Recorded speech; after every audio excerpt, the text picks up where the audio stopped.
ओम शांति। 9 जनवरी 1980 की अव्यक्त मुरली।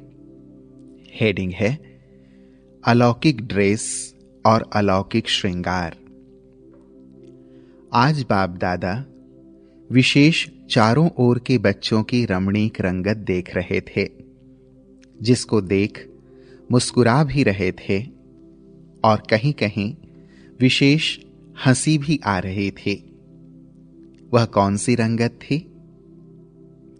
बाप दादा देख रहे थे कि संगम योगी सर्वश्रेष्ठ हीरे तुल्य युग के वासी और सर्वश्रेष्ठ बाप दादा के बच्चे, ईश्वरीय संतान, ब्राह्मण कुल की श्रेष्ठ आत्माओं को व लाडले सिकिलदे बच्चों को बाप दादा ने विशेष सारे दिन के लिए भिन्न भिन्न प्रकार की ड्रेस और श्रृंगार, साथ साथ बैठने के स्थान व आसन कितने श्रेष्ठ दिए हैं।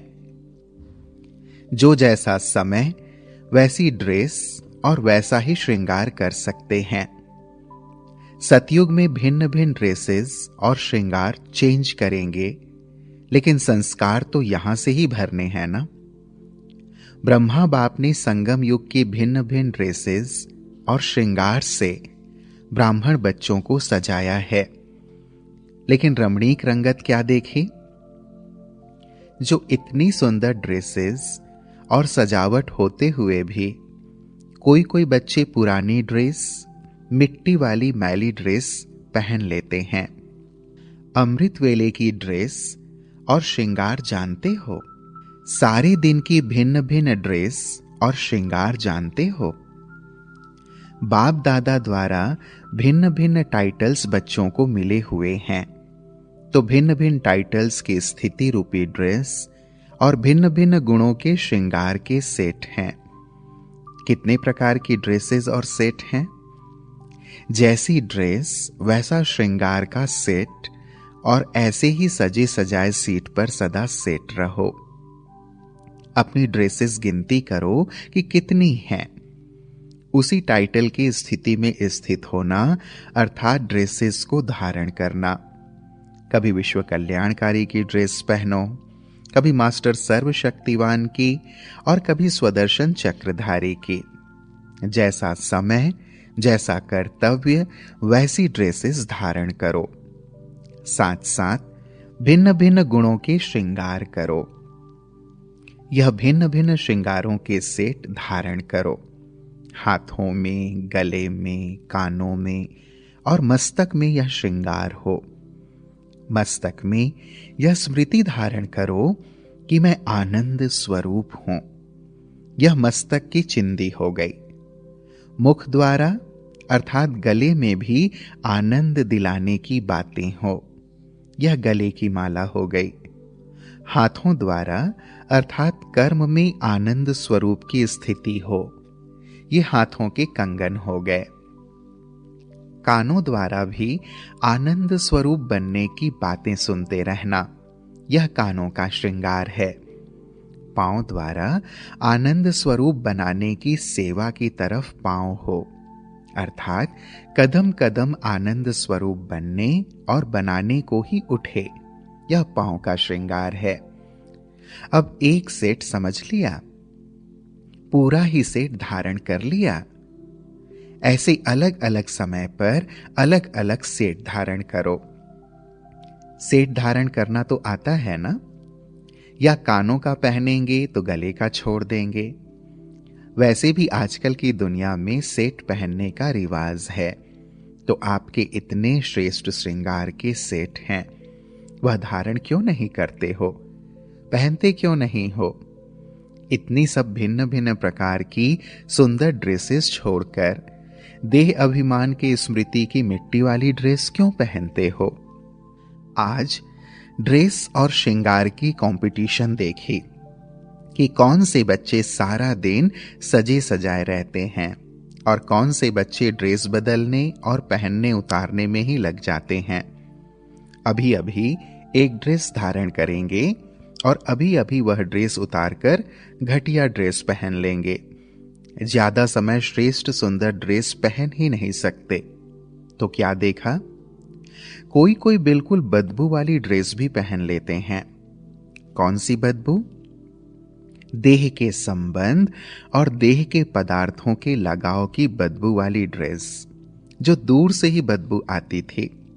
कोई गंदे चमड़े की ड्रेस पहने हुए थे, अर्थात क्रिमिनल आई की, चमड़ी को देखने की, ऐसी गंदी चमड़ी की ड्रेस भी पहने हुए थे। किसी की ड्रेस पर गंदे दाग भी लगे हुए थे। गंदे दाग अर्थात औरों के अवगुण, अर्थात दाग को अपने में धारण करना। तो गंदे गंदे दाग वाली ड्रेस भी थी। किसी की ड्रेस तो बहुत खराब खून के दागों की थी। वह क्यों थी? बार बार विकर्म करना, अर्थात आत्मघात करना, आत्मा की श्रेष्ठ स्थिति का घात करना, ऐसी ड्रेस वाले भी थे। अब सोचो, कहां सुंदर टाइटल्स के स्थिति की ड्रेस और कहां ये गंदी ड्रेस। श्रेष्ठ आत्माओं की ड्रेस भी श्रेष्ठ चाहिए। तो क्या देखा? कोई कोई बच्चे सारा दिन उसी श्रेष्ठ ड्रेस में श्रृंगार के सेट धारण करके सीट पर अच्छी तरह सेट थे, और कोई बढ़िया ड्रेस धारण करते हुए भी, सामने होते हुए भी, धारण करना चाहते हुए भी धारण कर नहीं सकते थे। तो अमृत वेले से श्रेष्ठ श्रृंगार का सेट धारण करो। जब श्रेष्ठ टाइटल्स की ड्रेस पहनेंगे, गुणों का श्रृंगार धारण करेंगे, तो जैसे सतयुग में विश्व महाराजा व विश्व महारानी की राजाई ड्रेस के पीछे दास दासियां ड्रेस को उठाते हैं, वैसे अब माया जीत संगम योगी स्वराज्य अधिकारियों के टाइटल्स रूपी ड्रेस में स्थित होने के समय ये 5 तत्व, ये 5 विकार आपकी ड्रेस को पीछे से उठाएंगे, अर्थात अधीन होकर चलेंगे। तो यह दृश्य अपना सामने लाओ कि कैसे माया जीत के पीछे यह रावण के 10 शीश 10 सेवाधारी बनकर के पीछे चलेंगे। लेकिन जब ड्रेस से टाइट होंगे और निरंतर अर्थात लंबी चौड़ी होगी, तब वह 10 सर्वेंट आपके पीछे पीछे उठाते आएंगे। आजकल के राजे रानियां भी यह चोगा बड़ा लंबा चौड़ा पहनते हैं, जो उठा सकें। अगर निरंतर की लंबाई नहीं होगी, टाइटल्स में टाइट नहीं होंगे, तो यही सेवाधारी ड्रेस उतार देंगे, क्योंकि लूज होगी ना। तो अब दृढ़ संकल्प से टाइटल्स की ड्रेस को टाइट करो। दृढ़ संकल्प है बेल्ट, इससे टाइट करो तो सदा सेफ रहेंगे और सदा सेवाधारी अधीन रहेंगे। सुनाया था ना कि विकार परिवर्तन हो, सहयोगी सेवाधारी हो जाएंगे। अभी ड्रेस पहनना आ गया, टाइट करना भी आ गया। जिस समय जो ड्रेस चाहो वह पहनो, लेकिन गंदी ड्रेस नहीं पहनना। वैरायटी ड्रेस और वैरायटी श्रृंगार का लाभ उठाओ। ब्रह्मा बाप व बाप दादा ने संगम का दहेज दिया है। लव मैरिज की है तो दहेज भी मिलेगा ना। तो दहेज है यह वैरायटी श्रृंगार के सेट और सुंदर ड्रेस। बाप दादा का दहेज छोड़ के पुराना दहेज यूज नहीं करो। कई बच्चे ऐसे करते हैं जो बाप दादा का दहेज भी जरूर लेंगे, वह लिया भी है, लेकिन साथ में पुरानी ड्रेस भी छिपा कर रखी है, इसलिए कभी उसे भी धारण कर लेते हैं।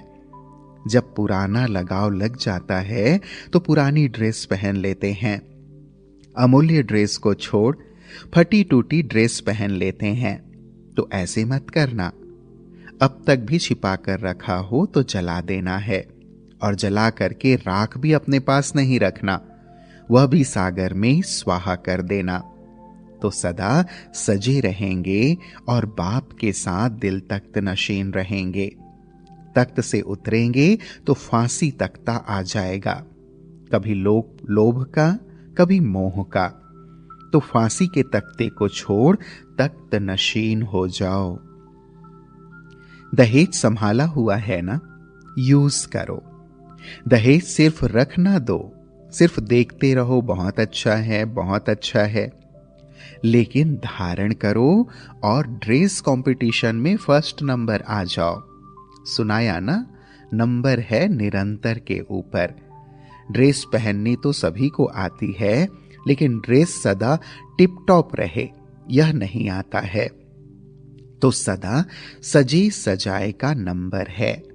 कंपटीशन में फॉरेन वाले नंबर 1 लेंगे या भारत वाले लेंगे, जितना चाहें उतना ले सकते हैं। वहां तो प्राइज के कारण एक को ही फर्स्ट नंबर मिलता, यहां तो बहुतों को फर्स्ट नंबर बना सकते हैं। यहां अखुट खजाना है, इसलिए जितने भी फर्स्ट आएंगे उनको फर्स्ट प्राइज मिल जाएगी। अच्छा, कल से क्या करेंगे? अमृत वेले से लेकर भिन्न भिन्न ड्रेस और श्रृंगार के सेट से सज धज कर सारा दिन बाप के साथ रहना। अमृत वेले से ही फर्स्ट नंबर की ड्रेस पहनना। ऐसी सजी हुई सजनियों को ही साथ ले जाएंगे, औरों को नहीं। जो कंपटीशन में फर्स्ट नंबर आएंगे वे ही साथ रहेंगे और साथ चलेंगे। जो रहेंगे नहीं वह चलेंगे भी नहीं। तो सदा यह स्लोगन याद रखो, अर्थात यह तिलक लगाना, साथ रहेंगे साथ चलेंगे। समझते हो ना कंपटीशन में कितना अच्छा लगता होगा। बाप ब्रह्मा बाप को वतन में यह दिखाते रहते हैं। बच्चों की याद तो ब्रह्मा बाप को भी रहती है, तो बच्चों का हालचाल दिखाते रहते हैं। ऐसी सदा सजी सजाई मूर्त, संगम युगी श्रेष्ठ जीवन के महत्व को जानने वाली महान आत्माएं, दुश्मन को भी सेवाधारी बनाने वाले, सहयोगी बनाने वाले ऐसे मास्टर सर्वशक्तिवान, सदा बाप और आप इस विचित्र युगल रूप में रहने वाले ऐसी परम पूज्य और गायन योग्य आत्माओं को बाप दादा का याद प्यार और नमस्ते। हम बच्चों का भी प्राणेश्वर बाप दादा को याद प्यार और नमस्ते नमस्ते नमस्ते। शिव जयंती महोत्सव धूमधाम से मनाने के लिए अव्यक्त बाप दादा का विशेष प्लान। अभी सेवा के अच्छे चांस आ रहे हैं। साकार और निराकार दोनों को प्रत्यक्ष करने का समय समीप आ रहा है। इसमें क्या नवीनता करेंगे? हर फंक्शन में कोई ना कोई नवीनता तो करते हो ना, तो इस शिवरात्रि पर विशेष क्या करेंगे? जैसे पिछली बार लाइट एंड साउंड का संकल्प रखा तो हरेक ने अपने अपने स्थान पर यथाशक्ति किया। शिवरात्रि पर जैसे गीता के भगवान को सिद्ध करने का लक्ष्य रखते हो ना, लेकिन कटाक्ष करते हो तो लोगों को समझ में नहीं आता है। इसके लिए इस बार शिवरात्रि के दिन 2 चित्रों को विशेष सजाओ। एक निराकार शिव का, दूसरा श्री कृष्ण का। विशेष दोनों चित्रों को ऐसे सजा कर रखो जैसे किरणों का चित्र बनाते हो ना। शिव का भी किरणों वाला चित्र सजाया हुआ हो और श्री कृष्ण का भी किरणों का चित्र सजाया हुआ हो। विशेष दोनों चित्रों की आकर्षण हो। कृष्ण के चित्र की महिमा अलग और शिव की महिमा अलग। कटाक्ष नहीं करो, लेकिन दोनों के अंतर को सिद्ध करो। स्टेज का विशेष शो यह 2 चित्र हों। जैसे कोई भी कॉन्फ्रेंस आदि करते हो तो कॉन्फ्रेंस का सिंबल सजाकर रखते हो, फिर उसका अनावरण कराते हो। ऐसे शिवरात्रि पर कोई भी वीआईपी द्वारा इन दोनों चित्रों का अनावरण कराओ और उन्हें थोड़े में पहले उसका अंतर स्पष्ट कर सुनाओ। फिर सभा में भी इसी टॉपिक पर जिस समय शिव की महिमा करो तो भाषण के साथ साथ चित्र भी रखो। भाषण करने वाले साथ साथ चित्र दिखाते जाएं। यह ये हैं, यह ये हैं, तो सभी का अटेंशन जाएगा। पहले अंतर सुनाकर फिर उनको कहो, अब आप जज करो कि रचयिता कौन और रचना कौन। तो गीता का ज्ञान रचयिता ने दिया या रचना ने? तो इस शिवरात्रि पर इन 2 विशेष चित्रों का महत्व रखो। जैसे पिछली बारी लाइट साउंड की टेप में कमेंट्री भरी हुई थी, वैसे नहीं, लेकिन प्रोग्राम के बीच में शिव बाबा का सजा हुआ लाइट का चित्र सामने लाओ और सामने रखते हुए सब लाइट बंद कर दो। उस चित्र की लाइट ही हो, फिर धीरे धीरे डायरेक्ट उस समय बाप की महिमा करते जाओ। महिमा करते उनको भी महिमा में लेते चलो। महिमा सुनाते हुए अनुभव कराओ। शांति का सागर कहो तो शांति की लहर फैल जाए। जो भी गुण वर्णन करो उसकी लहर फैल जाए। उस समय सब लाइट बंद होनी चाहिए। सिर्फ एक उस चित्र की तरफ सबका अटेंशन हो। धीरे धीरे ऐसे अनुभवी मूर्त होकर महिमा करो जैसे साथ में लिए जा रहे हैं। शांति का सागर कहा तो जैसे उसी सागर में सब नहा रहे हैं ऐसा अनुभव कराओ। जैसे योग की कमेंट्री करते हो, धीरे धीरे वैसे उनको लक्ष्य देकर उसी रीति से बिठाओ, तो एक अटेंशन जाएगा और दूसरा अंतर का मालूम पड़ जाएगा। कट करने की जरूरत नहीं होगी, स्वतः ही सिद्ध हो जाएगा। हर फंक्शन में योग शिविर के प्रोग्राम का अनाउंस जरूर करो। चाहे एक दिन का फंक्शन करते हो, लेकिन योग शिविर के फॉर्म जरूर भराओ। योग शिविर के फॉर्म का विशेष टेबल बना हुआ हो, उसमें नजदीक स्थान के लिए फॉर्म भराओ, तो जो पीछे योग शिविर करने आएंगे वह संपर्क में आ जाएंगे। योग शिविर के फॉर्म भराकर पीछे भी उनका संपर्क बनाते रहो। कोई भी प्रोग्राम करो उसमें योग शिविर को विशेष महत्व दो। जो भी चांस मिलते हैं और जो भी संपर्क में आए हैं या कोई विघ्नों के कारण भागंती हो चले गए हैं, उनको ऐसे मौके पर विशेष निमंत्रण दो। जो अपनी कमजोरियों के कारण पीछे रह गए हैं, उनको स्नेह से आगे बढ़ाना चाहिए। ऐसे प्रोग्राम से उनमें भी जागृति आएगी, उमंग में आ जाएंगे। फिर सर्विसेबल बच्चों के प्रति बाप दादा ने महावाक्य उच्चारे। सर्विसेबल बच्चों की महिमा तो बहुत महान है, क्योंकि बाप महान है ना। बाप भी बच्चों की सर्विस करने आते हैं और आप भी निमित्त हो, तो समानता हो गई ना। समान वाले की महिमा होती है।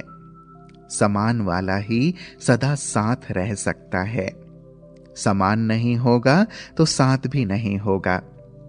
बाप समान अर्थात सदा स्वमान में रहने वाले। जैसे बाप अपने स्वमान को कभी भूलता है क्या? तो बाप समान अर्थात सदा स्वमान में रहने वाले ऐसे हो। सदा बाप और सेवा यह दोनों ही ऐसे स्मृति में रहते हैं जैसे शरीर की स्मृति स्वतः ही रहती है। याद करना नहीं पड़ता, लेकिन स्वतः याद रहती है। ऐसे बाप की याद और सेवा भी स्वतः याद रहे। अगर आप भी मेहनत करके याद में रहो तो औरों को सहज योगी कैसे बनाएंगे? सर्विसेबल बच्चों की क्वालिफिकेशन है ही सहज योगी, स्वतः योगी। अभी समय के प्रमाण मेहनत समाप्त होनी चाहिए। अगर अभी भी मेहनत का अनुभव हो या क्यों क्या का क्वेश्चन हो, तो अपनी ड्यूटी को बजा नहीं सकते हो। क्यों क्या करना अर्थात क्यों में खड़ा होना। अगर स्वयं ही क्यों में होंगे तो औरों को तृप्त आत्मा कैसे बना सकेंगे? खुद ही लेने वाले होंगे तो दाता कैसे बनेंगे? सेवाधारी अर्थात देते जाओ और साथ में लेते जाओ। जो स्वयं ही क्यों क्या वाले हैं, वह तो भिखारी के मुआफिक मांगने वाले होंगे। शक्ति देना, सहयोग देना, मैं यह कार्य कर रही हूं, आप सफलता देना, यह अर्जी भी रॉयल भिखारीपन है। जो स्वयं भिखारियों की क्यू में होंगे, वह औरों को दाता बनकर कैसे दे सकेंगे? अब बचपन खत्म हुआ। बचपन में सब छूट थी। रोना भी छूट, फीलिंग भी छूट, संकल्पों की भी छूट मिल गई। लेकिन अभी नहीं। अभी तो वानप्रस्थ तक पहुंच गए हो ना। बचपन की बातें वानप्रस्थ में नहीं रहती। इसमें क्यों क्या नहीं, क्यों क्या करने वाले अर्थात बेबी क्वालिटी। जो बेबी होंगे वह बीबी नहीं बनेंगे। अब तो मियां और बीबी का सौदा है। अभी बेबीपन खत्म हुआ। बाप समान बन गए तो बीबी और मियां बन गए।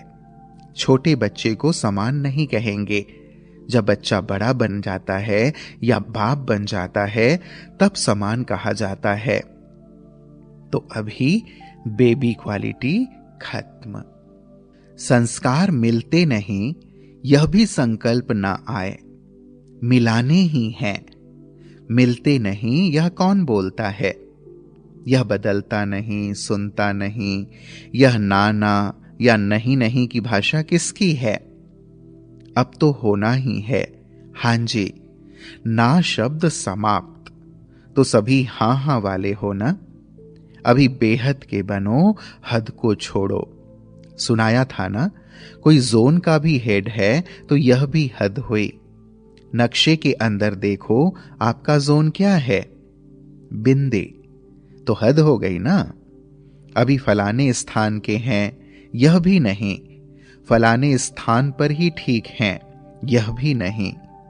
बेहद के मालिक बनना है या एक स्थान का। ऐसा नहीं थोड़ा सा स्थान परिवर्तन हो तो स्थिति परिवर्तन हो जाए। अभी भेजेंगे यहां वहां, तैयार हो। फॉरेन भेजें या किसी भी स्थान पर भेजें, लेकिन एवर रेडी। देश में भेजें या विदेश में, जब जाना होता है तो शक्ति आपे ही मिल जाती है। तो कल से सभी को चेंज करें। अच्छा, नई बुलेटिन निकालें। फिर नहीं कहना अभी तैयार होने के लिए 1 साल और दो, सिर्फ 4 मास दो, 2 मास दो, ऐसे तो नहीं कहेंगे ना। हिम्मत है? अपना है ही क्या। अगर अपना है तो सब अपना है, नहीं तो कुछ अपना नहीं। जो बाप का वह अपना। बाप का बेहद है, आपका भी बेहद। सब हमारे हैं, इसको कहते हैं बेहद। सभी बच्चों को सदा विशेष सहयोग देते ही रहते हैं, क्योंकि जो सेवा में निमित्त बने हुए हैं तो विशेष सेवाधारियों को विशेष सहयोग सदा प्राप्त होता ही है। विशेष कार्य वाले तो पहले याद आएंगे ना। लौकिक रीति से भी कोई हिस्ट्री को याद करो तो हिस्ट्री में भी कौन पहले आता है। जो विशेष होगा वही याद आएगा ना। संगम युग की हिस्ट्री में भी जो जितना विशेष सेवाधारी है वह विशेष आत्मा है। तो बाप दादा जब भी याद करेंगे तो पहले पहले वह स्वतः ही याद आएंगे। याद करो यह कहने की जरूरत ही नहीं, सिर्फ विशेष याद का रिटर्न लेने वाले बनो। बाप सबको याद का रिटर्न देते हैं, लेकिन लेने वाले कभी कभी अलबेलेपन के कारण लेते नहीं हैं। बाप के पास जो भी है वह देने के लिए है, तो बाप सबको देते हैं, लेने वाले नंबरवार हैं। अच्छा, ओम शांति।